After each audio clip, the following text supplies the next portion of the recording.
नमस्कार, अग्निपथ देख रहे हैं आप और अग्निपथ में आज हम बात करेंगे संकल्प में अल्पसंख्यक। छत्तीसगढ़ में आगामी विधानसभा चुनाव को देखते हुए प्रदेश के प्रमुख राजनीतिक पार्टियों ने हर मोर्चे पर अपनी सक्रियता बढ़ा दी है। भाजपा के अल्पसंख्यक मोर्चा के राष्ट्रीय अध्यक्ष जमाल सिद्दीकी छत्तीसगढ़ के दौरे पर पहुंचे।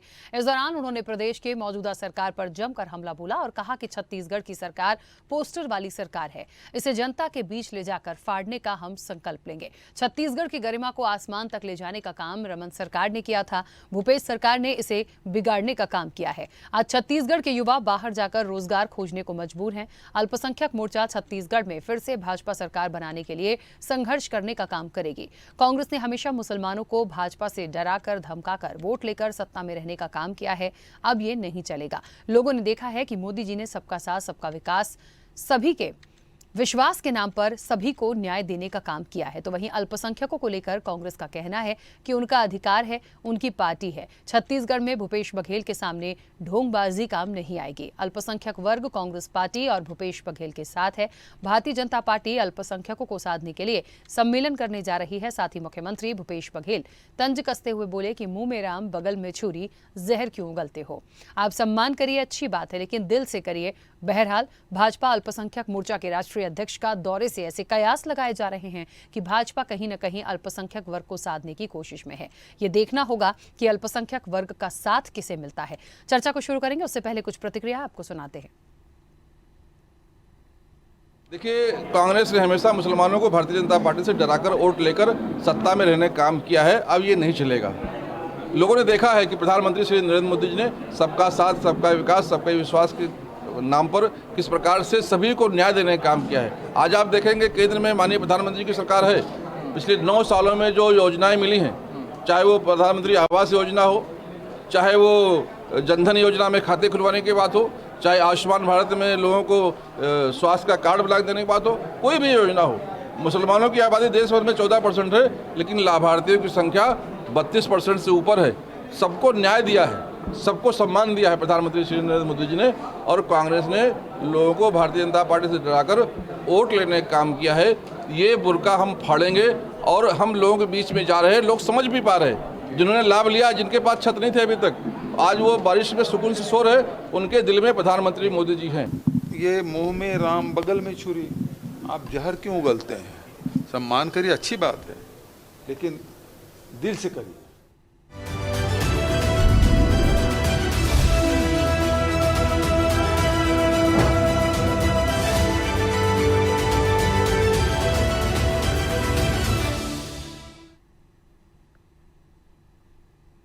चलिए, तो संकल्प में अल्पसंख्यक, जिस तरह से अल्पसंख्यकों को साधने की एक कवायद भारतीय जनता पार्टी की कह लीजिए, या भारतीय जनता पार्टी जिस तरह से कह रही है कि अब तक जो वोट लिया जाता था वो कहीं ना कहीं जो मुस्लिम्स हैं उन्हें डरा धमकाकर, अल्पसंख्यकों को डरा धमकाकर कांग्रेस लेती आई थी।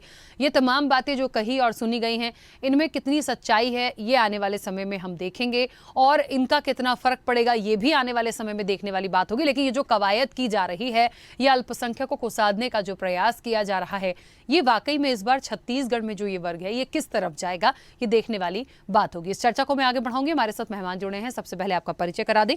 कांग्रेस का पक्ष रखने के लिए सत्यप्रकाश सिंह जी हमारे साथ जुड़े हैं। सत्यप्रकाश जी, बहुत स्वागत चर्चा में जुड़ने के लिए। और बीजेपी से आपसे कुछ देर में हमारे साथ मेहमान जुड़ेंगे, उनका भी मैं स्वागत करूंगी। सत्यप्रकाश जी, चर्चा की शुरुआत आपसे ही करूंगी। और मुझे ऐसा लगता है कि जिस तरीके से भारतीय जनता पार्टी एक बड़ा अल्पसंख्यकों का सम्मेलन, उसमें शामिल होने उनके दिग्गज आते हैं, कई सारी उन्होंने बातें कही हैं, और सबसे बड़ी बात कि साफ साफ ये कह देना कि कांग्रेस ने मुसलमानों को जो है डराया धमकाया और उनका वोट लिया है। भारतीय जनता पार्टी से कहीं ना कहीं काट के रखा, दूर करके रखा। इस बार ऐसा नहीं होगा। और जिस तरह से एक सम्मेलन के जरिए ना एकजुटता, एक कहते हैं ना एकजुट होकर जो एक बनाने का प्रयास है कि हम कैसे यहाँ पर कमल खिलाएंगे, उसमें अल्पसंख्यक वर्ग का कितना महत्व होगा और कांग्रेस इसे किस तरह से लेती है, ये मुझे लगता है बड़ा महत्वपूर्ण है। देखिए राकेश जी, अभी चुनाव है तो इनको अल्पसंख्यक याद आ रहे हैं, और उस वक्त कहाँ थे जब योगी के मंत्री बोल रहे थे कि मस्जिदों में आतंकवादी पढ़ते हैं, मदरसों माफ कीजिएगा, मदरसों में आतंकवादी पढ़ते हैं। उस समय कहाँ थे जब कपिल मिश्रा के बयान से जो वातावरण खराब हो रहा था दिल्ली में? उस समय कहा था जब नुपुर शर्मा जी के बयान से वातावरण खराब हुआ था और उन्होंने बहुत आपत्तिजनक बयान दिया था। देखिए, एक बात मैं बोलना चाहूंगा राकेश जी कि 2014 में मोदी जी की, मैं बोलूंगा भाजपा पार्टी ने, उनके कार्यकर्ताओं ने एक माहौल बनाया, एक गैंग की तरह काम किया कि आप अगर हमको वोट नहीं देंगे तो ये धर्म खतरे में, ये जाति खतरे में, आपको हमको वोट देना पड़ेगा। उस समय ऐसे डरा के धमका के गैंग के हिसाब से काम करके उन्होंने वोट ले लिया, सत्ता ले ली, सत्ता में बैठ के प्रधानमंत्री मोदी जी बन गए। मगर देखिए, धीरे धीरे जनता समझ गई।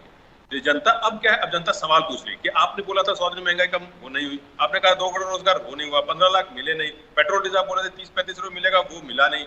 आपने बोला था कि बाहर से जो बाहर भाग गए आतंकवादियों, जो अडानी के पैसा या दूसरे भी जो बाहर भागे ललित मोदी जैसे, वो वापस आए नहीं। तो जो तमाम चीज जो उन्होंने वादा किया था, किसानों का वादा, वो पूरा हुआ नहीं। तो जो तमाम चीजें अब जब जनता सवाल करने लगी है, तो उनको मोदी जी को बोल दीजिए, बीजेपी को बोल दीजिए, समझ में आ गया कि अब ऐसे डरा धमका के हम सत्ता में नहीं बैठ सकते। अब हमको सभी की जरूरत पड़ेगी और सही मायने अब सबका साथ सबका विकास उनको समझ में आया है कि सबका साथ सबका विकास हिंदुस्तान में जरूरी है, क्योंकि हिंदुस्तान संविधान से चाहता है, आपकी जुमलेबाजी से नहीं चलता है। तो इसीलिए अब उनको याद आ रहा है कि अब हमको वहां जाना पड़ेगा। देखिए, एक चीज और मैं बोलूंगा, जब 2014 में चुनाव थे तब मोहन भागवत कहाँ गए थे चादर चढ़ाने? कहीं नहीं दिखे। मोदी जी कहीं दिखे? नहीं दिखे। मगर अब हर जगह दिखते। तो क्यों? क्योंकि उनको मालूम है कि जो जिसको डरा धमका के हमने वोट लिया था, जो बहुसंख्यक जो समुदाय था, उन्होंने हमको वोट दिया था, अब वो हमसे सवाल करने लगे। अब वो समझ चुका है कि ये अब राजनीति नहीं चल सकती। देखिए, एक चीज और, ये जो बहुसंख्यक समुदाय है वो ये भी समझ चुका है कि भाई जब एपीजे अब्दुल कलाम राष्ट्रपति थे, मनमोहन सिंह जी प्रधानमंत्री थे, मीरा कुमार लोकसभा अध्यक्ष थी, तब हम खतरे में नहीं थे, तो अब हम कैसे खतरे में हो सकते हैं? तो अब सवाल जो सवाल जायज सवाल है, जो मोदी जी से भैया भाजपा की सरकार से, केंद्र की भाजपा सरकार जो जनता सवाल करती है, अब जवाब जो नहीं दे पा रही है और उनको ये लग रहा है कि हमारी कुर्सी है वो खतरे में है, तो अब उनको बहुसंख्यक के आधार है। मगर देखिए, एक चीज और बोलूंगा, उसमें भी दोहरा चरित्र है। शिक्षा में बजट में कटौती, बाहर पढ़ने के लिए, विदेश जाने के लिए जो संख्यक छात्रों को जो सब्सिडी मिलती थी वो बंद कर दी गई है। 1 से 8वीं तक के छात्रों को जो छात्रवृत्ति मिलती थी वो बंद कर दी गई है। तो उसमें भी दोहरा चरित्र अल्पसंख्यक वर्ग को मालूम है। और एक और बात बोलूंगा, कुछ दिन पहले एनसीआरबी की रिपोर्ट आई थी, उसके तहत गुजरात, एमपी और यूपी सबसे ज्यादा अगर अल्पसंख्यकों के खिलाफ अगर कहीं अपराध है तो ये 3 स्टेट में है। तो अल्पसंख्यक वर्ग भी समझ रहा है कि ये हमको सिर्फ और सिर्फ चुनावी लॉलीपॉप के तहत हमारे पास आ रहे हैं, और असलियत इनका कुछ और है, अंदर कुछ और है, बाहर कुछ और है। मगर अल्पसंख्यक कितना भी कीजिए, उनको मालूम है कि हमको ये सिर्फ और सिर्फ छलने, जुमलेबाजी करने, झूठबाजी बोलने आए हैं, और वो आप बहुत समझदार हो चुके हैं। अब अगर अल्पसंख्यकों की बात भी करेंगे, उनमें पढ़ाई का स्तर भी देखेंगे, शिक्षा का स्तर भी देखेंगे, तो लगातार बढ़ता जा रहा है। अब बहुत सारे अल्पसंख्यक बड़े बड़े पदों में बैठे हुए, आईएएस कलेक्टर बने हुए हैं, तो अब उनमें भी शिक्षा का स्तर बहुत ऊपर चला गया।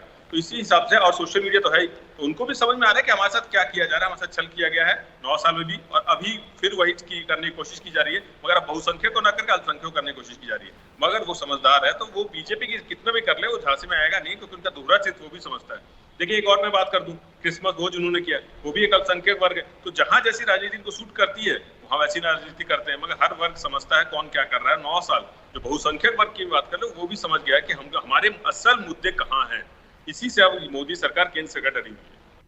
बिल्कुल, एक बात लेकिन बड़ी महत्वपूर्ण है यहाँ पर सत्य प्रकाश जी की, देखिए इलेक्शन है, ये जिस तरीके से सम्मेलन है, ये तो सभी को अधिकार है किसको किस तरह से, क्योंकि चुनाव है तो वो अपनी अपनी तैयारियों के साथ कैसे किस वर्ग को साधने का प्रयास कर रहे हैं। अपनी बातों को तो देखिए हर वर्ग के पास पहुँचाना ये अधिकार है राजनीतिक दलों का कि वो कैसे एक वोट को पाना चाहते हैं और उनको लाना चाहते हैं। लेकिन ये जो बड़ा एक गंभीर आरोप लगा है कांग्रेस पर, जो साफ साफ शब्दों में उन्होंने कहा कि कांग्रेस ने डरा धमका कर मुस्लिम्स के वोट भारतीय जनता पार्टी की तरफ से काटे हैं, ये एक बड़ा आरोप है। यानी कहीं ना कहीं जो हमेशा कहते हैं ना कि आप राष्ट्रीय राजनीति में भी देख लीजिए कि ये आरोप बड़ा लगा है कि हिंदू मुस्लिम वाली जहां बात आती है वो बीजेपी ने कर दी, लेकिन जो मुस्लिम वोटर्स हैं उनका झुकाव कांग्रेस की तरफ हमेशा से रहा है। तो इसके पीछे की वजह क्या है? क्या ये ठप्पा लगना कांग्रेस पर, और अब छत्तीसगढ़ में भी लग रहा है जिस तरह से, क्या ये ठीक है?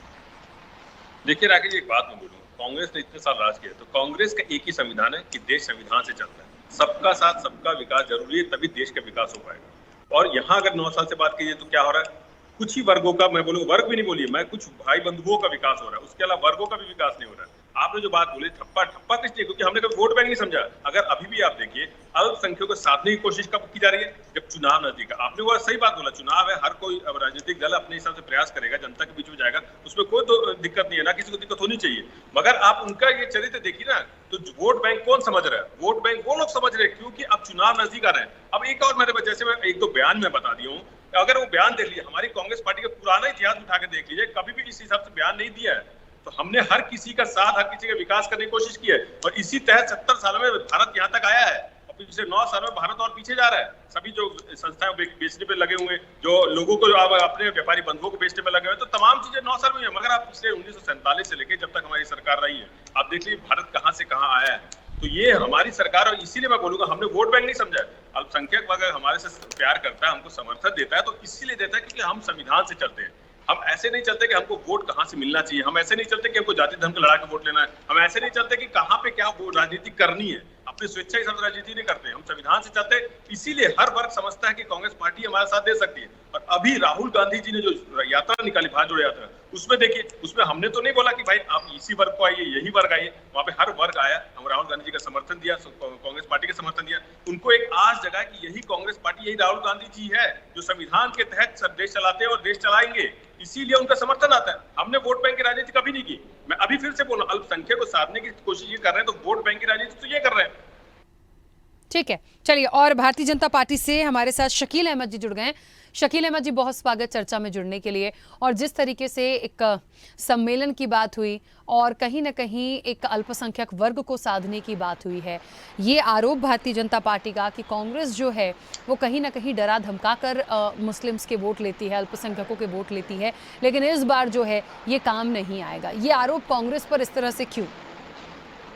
क्योंकि इतिहास गवाह है कि इस देश में अधिकतम समय कांग्रेस की सरकार रही और कांग्रेस ने हमेशा तुष्टीकरण की राजनीति की, विकास को लेकर कभी राजनीति नहीं की। और खासकर मुस्लिम समाज के लोगों के विकास पर उन्होंने पहले कभी जोर दिया था ना, आज कभी जोर दे।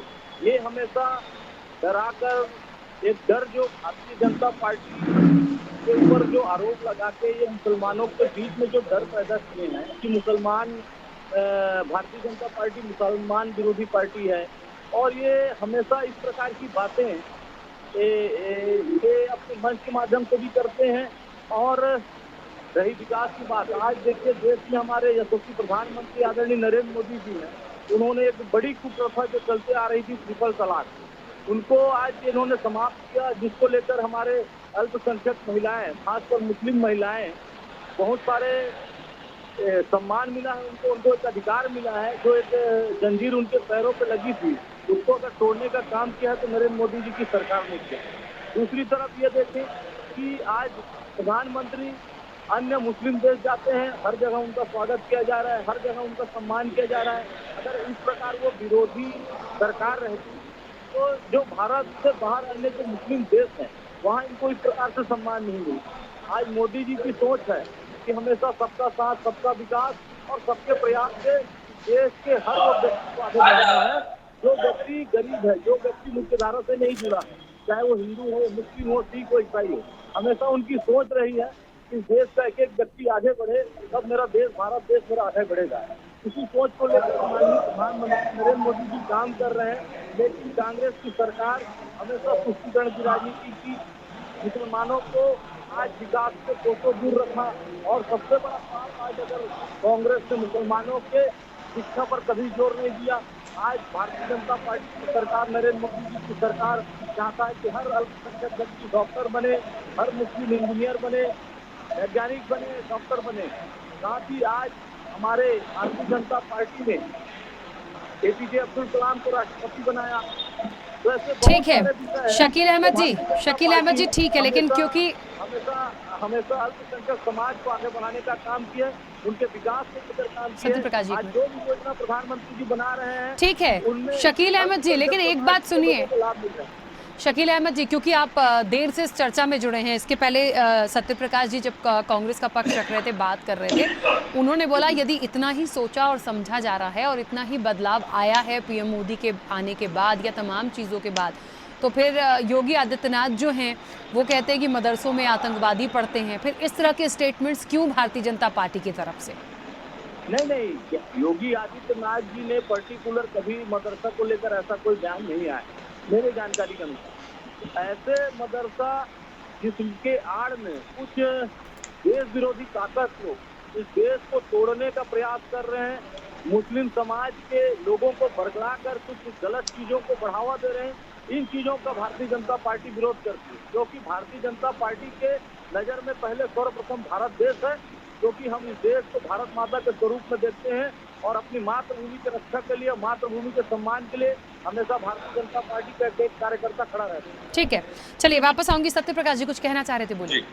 जी राखी जी, देखिए मैं सिर्फ एक ही बात भाजपा प्रवक्ता यहाँ बैठे हुए हैं, मैं उनसे पूछना चाहूंगा कि देखिए मैंने जैसे बोला छात्रवृत्ति बंद कर दी गई है, बाहर हमारी सरकार जब थी तो बाहर पढ़ने के लिए इनको भेजा सब्सिडी मिलती थी, यहाँ तक कि यहाँ पे शिक्षा में भी उनको सब्सिडी मिलती थी। तो मैं एक बात बस पूछना चाहूंगा कि देखिए ये क्या है, ये दिखा रहा है कि आप नहीं चाहते कि जो अल्पसंख्यक जो बच्चे हैं वो धीरे धीरे आगे बढ़े, क्योंकि आप उनको वोट बैंक सही में बनाना चाहते हैं, उसको दबा कुचला के सही में रखना चाहते हैं कि कहीं वो अगर शिक्षित हो गए, अगर कहीं शिक्षित हो गए तो वो हमारे खिलाफ जाएंगे। और इसीलिए देखिए, इसलिए खास तौर से मैं शिक्षा की बात कर रहा हूँ, शिक्षा बहुत जरूरी है। और मैंने जैसे बोला पिछले 60-70 साल में आप देखिए तो उनका भी अगर शिक्षित का वर्ग हुआ तो वो कहां से कहां पहुंचा है, ये मैं बोलना चाहूँ। एक चीज और देखो, छत्तीसगढ़ सरकार की बात करना चाहूंगा। देखिए हम यहाँ पे इलाज के लिए 20 लाख तक फ्री है, उसके बाद छात्रवृत्ति यहाँ पे दी जा रही है, लोन यहाँ पे अल्पसंख्यकों के लिए स्पेशली लोन के लिए 10 से लेकर 25 लाख तक का लोन का प्रावधान है। तो मैं केंद्र सरकार की बात करूँ, केंद्र सरकार कौन सा ऐसा कोई भी स्कीम बताए जो अल्पसंख्यक वर्ग के लिए चल रहा है, मगर यहाँ पे हमारी सरकार कर रही है। और पहले भी मैं जैसे बोला जो सारी स्कीम जो बंद हुई है यूपीए सरकार के समय चलती थी,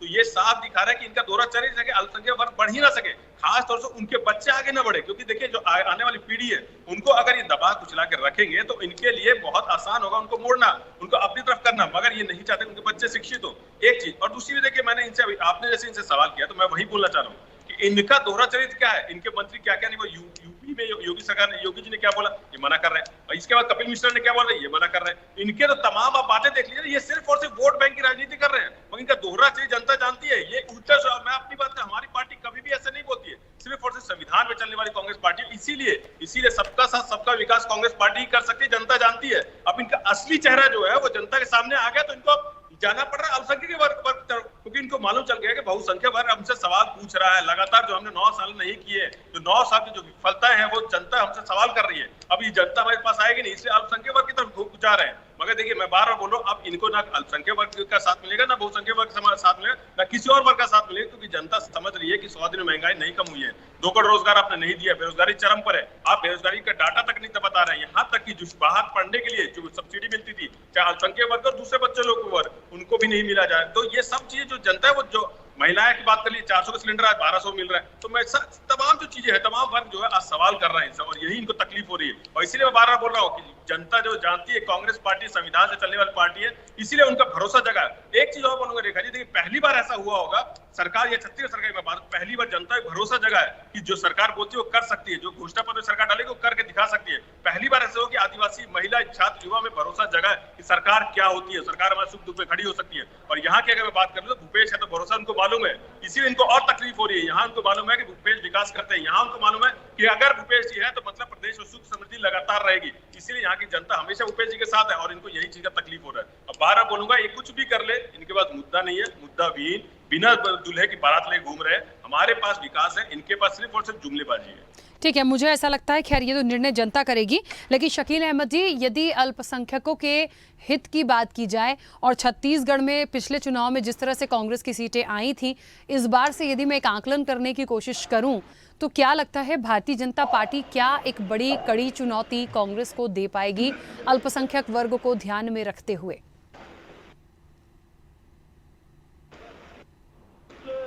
कहीं भी कोई कड़ी चुनौती नहीं है छत्तीसगढ़ में, और ये लोग सिर्फ झूठ और फरेब और धोखा के दम पर छत्तीसगढ़ में इन्होंने सरकार बनाया है। और इतिहास गवाह, मैंने पहले ही बताया था कि अधिकतम समय इस देश में अगर किसी ने राज किया है तो कांग्रेस पार्टी ने किया है। आज आप पूरी इतिहास उठा के देख लीजिए कि आज मुसलमानों की स्थिति क्या है। अगर इन्होंने आज मुसलमानों का भला किया रहता तो आज भारत का मुसलमान दलित से भी बहुत पिछड़ा हुआ है। आज का मुसलमान अपने आप को कहीं दूर, विकास से बहुत कोसों दूर अपने आप को महसूस करता है, क्योंकि इन्होंने कभी विकास नहीं किया। इन्होंने हमेशा दल की राजनीति की, तुष्टीकरण की राजनीति की, कभी इन्होंने विकास की राजनीति की। मोदी जी चाहते हैं कि देश का हर व्यक्ति, जो हर अंतिम छोर का व्यक्ति है, गरीब व्यक्ति है, उसको मुख्य धारा में जोड़ा जाए। उन्होंने जितनी भी योजनाएं लागू की है वो पर्टिकुलर किसी समाज विशेष को लेकर नहीं की है। आज चाहे प्रधानमंत्री आवास का मामला हो, हर मुसलमान को मिल रहा है, किसान सम्मान निधि का मामला हो, हर अल्पसंख्यक को मिल रहा है। शकील अहमद जी, अभी जो सूची आई थी पहली, शकील अहमद जी, सत्य प्रकाश जी पूछ रहे हैं कि जो आपकी सूची आई थी, कितने आपने अल्पसंख्यक वर्ग से लोगों को टिकट दिया? इस बार छत्तीसगढ़ में अभी जो 21 टिकट की घोषणा हुई है उसमें आज हमने सरगुजा जिले के लोधरा विधानसभा में एक माइनॉरिटी को भारतीय जनता पार्टी ने टिकट दिया है 21 में। और इसका हम बहुत भारतीय जनता पार्टी के शीर्ष नेताओं का भी आभार व्यक्त करते हैं कि उन्होंने अल्पसंख्यक माइनॉरिटी मोर्चा माइनॉरिटी के लोगों पर विश्वास जताया है। तो कहीं ना कहीं इंगित करता है कि माइनॉरिटी और अल्पसंख्यक समाज के लोग भारतीय जनता पार्टी से जुड़ते जा रहे हैं, क्योंकि भारतीय जनता पार्टी का उन्होंने विकास देखा है। पिछले 15 वर्षों में छत्तीसगढ़ में भारतीय जनता पार्टी की सरकार थी तो एक एक लोगों का विकास हुआ है, चाहे हिंदू हो, मुस्लिम हो, सिख हो, ईसाई हो, सबके लिए छत्तीसगढ़ की सरकार, भारतीय जनता पार्टी की सरकार ने काम किया है। लेकिन ये सिर्फ जुमलाबाजी की सरकार है। भूपेश बघेल सिर्फ झूठ बोल रहे हैं। आज लोगों के विकास को रोक रखा है। आज प्रधानमंत्री आवास हमारे छत्तीसगढ़ में 12 लाख परिवार का रोक रखा है। ठीक है, देखिए ऐसे तो बहुत सारे मुद्दे हैं, ऐसे बहुत सारे मुद्दे हैं और समय की भी सीमा है। सत्यप्रकाश जी, मुझे एक बात बहुत अच्छे से समझ में आ रही है कि जब तक कहते हैं ना कि सब कुछ अच्छा था, तब तक कभी इस वर्ग के लिए शायद इतना सोचा करा नहीं गया। जैसा कि आपने भी कहा कि उतने टिकट्स पिछले इलेक्शंस को निकालें तो शायद नहीं था, पर इस बार तो देना ही है, क्योंकि यदि कहीं ना कहीं एक गणित और एक पूरी रणनीति, एक पूरा प्लान निकाला होगा तो ये भी तो देखा होगा। ये हर पार्टी देखती है कितने कहाँ के वोटर्स हैं, किस क्षेत्र से हैं, कितना फ़र्क पड़ेगा, तो ये सारा आकलन करने के बाद ही वो टिकट्स का बंटवारा करेंगे। और इस बार जो फोकस है, मुझे लग रहा है अल्पसंख्यकों पर बहुत ज़्यादा बीजेपी ने किया और इसीलिए एक बड़ा सम्मेलन भी उन्होंने यहाँ पर रखा। देखिए राकेश, जैसा आपने बोला कि वो देखा जाएगा कि क्षेत्र के हिसाब से है, तो आप 2018 देख लीजिए, लोकसभा में देख लीजिए, जो चुनाव होता है, जिनको टिकट दिया जाता है भारतीय जनता पार्टी से, वो पार्टी की प्रक्रिया है। कहीं पे वैसा नहीं कि अल्पसंख्यक उस क्षेत्र से जीत सकता है। ये इनका दोहरा चित्र मालूम है, यही तो मैं बोल रहा हूँ, इनका दोहरा चित्र क्या है? अगर उनको लगता है कि टिकट नहीं, बहुत सारे बोर्ड निगम है, उनमें अल्पसंख्यक समाज के लोगों को सम्मानित करने का काम करती है। देख लीजिए, वहाँ तो विधानसभा और सीट है, इतना बड़ा प्रदेश है वो, वहाँ कितने लोग अल्पसंख्यक लोगों को टिकट दिया था और आज वहाँ पे कितने मंत्री हैं। अब शहनवाज हुसैन इतने बड़े नेता, उनका क्या हाल कर दिया, केंद्र से बिहार में बिठा दिया, बिहार से गायब हो गए। वो मुख्तार अब्बास नकवी का क्या हाल है, वो सबके सामने। तो इनके यहाँ क्या हाल है वो तो खुद सामने दिख रहा है ना। बड़े बड़े नेताओं को साइड कर देते हैं, सिर्फ उनसे जब चुनाव का फायदा लेना तब तक साथ रखेंगे, उसके बाद मुंह किनारे कर देते हैं। तो जनता जानती है कि इससे दोहरा चरित्र है बीजेपी का, उसके अलावा कुछ नहीं। ठीक है, चलिए, पक्ष विपक्ष दोनों के पास बोलने के लिए बहुत कुछ है। इलेक्शन नजदीक है, देखते हैं, अभी तो और भी सूचियां आनी हैं, मुद्दे भी आएंगे, इस वर्ग के लिए कितना कौन सोच रहा है, ये तस्वीरें बहुत जल्द साफ हो जाएंगी। समय की सीमा है, मुझे इस चर्चा को यहीं रोकना होगा। आप दोनों का बहुत शुक्रिया इस चर्चा में जुड़ने के लिए। तो निश्चित तौर पर देखिए, कहीं ना कहीं संकल्प में अल्पसंख्यक, और क्या अल्पसंख्यक जो हैं वो नैया पार लगाएंगे, छत्तीसगढ़ में कमल खिलाएंगे, ये बड़ा सवाल है। लेकिन जिस तरीके से सम्मेलन हो रहा है, जिस तरह से साधने की कोशिश है, ये वर्ग किसकी तरफ जाएगा, क्योंकि मुख्य रूप से अभी इसको लेकर बड़ी बातचीत और फोकस किया जा रहा है। ये आने वाले समय में देखने वाली बात होगी। चर्चा में इतना ही, दीजिए इजाजत, नमस्कार। ऐसे ही वीडियोस के लिए लाइक करें, शेयर करें, फॉलो करें, YouTube पर जाकर सब्सक्राइब कर बेल आइकन दबाना ना भूलें और ताजा अपडेट्स के लिए स्वदेशलाइव.com पर जरूर जाएं।